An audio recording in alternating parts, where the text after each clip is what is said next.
آپ کو کہ حضور نے جمعہ سے پہلے صرف 2 رکعت پڑھی ہے.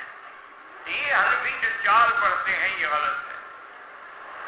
پہلی بات تو یہ ہے کہ حضور سنتیں گھر میں پڑھتے تھے، مسجد میں پڑھتے ہی نہیں تھے. وہ 2 رکعت تحیت المسجد تھی، تم نے اس کو سنت کیسے بنا دیا؟ آپ نے تو ہمیشہ نماز اپنے گھر میں پڑھی ہے سنت. دوسری بات یہ ہے کہ اگر 1 منٹ کے لیے ہم آپ کی بات مان لیں کہ 2 رکعت پڑھی تو جو 4 پڑھے گا اس میں 2 بھی آ جائیں گی کہ نہیں آئیں گی؟ لیکن جو 2 پڑھے گا تو 4 والی حدیث کہاں جائے گی؟ لہذا ایسا عمل کیوں نہ کرو جس سے ساری حدیثوں پہ عمل ہو جائے. اب دیکھو نا، ایک آدمی 20 رکعت تراویح پڑھتا ہے تو 8 بھی تو آ گئی، 11 بھی آ گئی، 13 بھی آ گئی. اور ایک آدمی صرف 8 پڑھتا ہے تو باقی حدیثیں کہاں گئی؟ اس لیے ٹھنڈے دل سے سوچا کرو.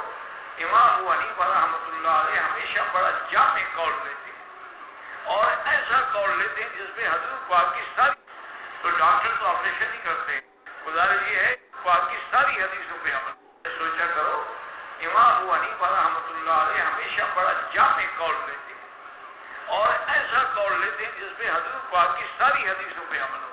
ڈاکٹر ذاکر نائک نے فرمایا ہے کہ قرآن بغیر وضو کے پڑھ سکتے ہیں. گزارش یہ ہے، ایک تو وہ ڈاکٹر ہیں، کوئی عالم نہیں نہ مفتی ہے، تو ڈاکٹر تو آپریشن نہیں کرتے ہیں نا. بہرحال وضو کے بغیر ہاتھ ہی لگا سکتے، یاد پڑھ سکتے. میں تو پہلے دنیا ہے کہ تم سنتا پڑ جاؤ. ہاں ایسے رکھو. پیشی تو پہلو 4 سنتا ہے، جمعے تو پہلے رک کا کوئی. جمعے تو پہلے نسلی عبادت ہے کہ شاید 12 رکعت حضرت محمد پاک صحابہ کرام پڑھتے آئے. دوگانا نیت کے نفل بھی نیت ہے، یعنی اللہ جمعے میں فرض نے اپنا کام چھوڑا سنتا کرا رہا لیتا ہے. سنت جمعے تو پہلے نہیں، جمعے تو بعد ہے. جمعے تو بعد ہے نا، تو سب کچھ نہیں مسئلہ جی مطلب ساریاں پڑھنی پہلے.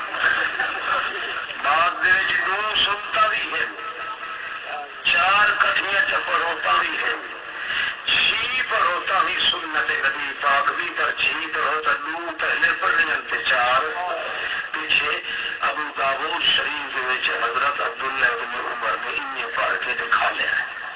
تو جمعے تو پہلے وہ سنت نہیں، جمعے تو پہلے نفلی عبادت ہے.